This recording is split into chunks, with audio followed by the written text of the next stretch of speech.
Jahangir, a prominent political figure and a businessman, has once again been awarded the highest sugar export quota in Pakistan. The sugar mills JW Sugar Mills 1, JW Sugar Mills 2 has received significant portion of total export quota allocated by the Punjab government.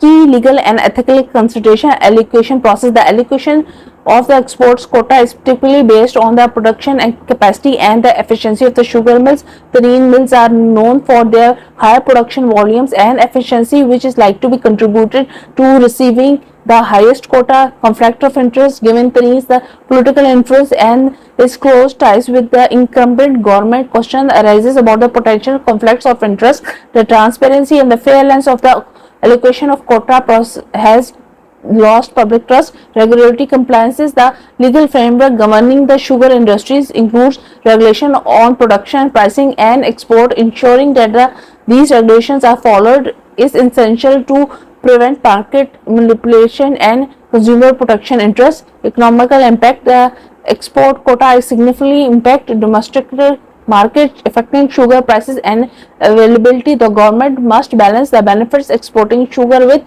the needs to ensure significant supply for domestic consumption.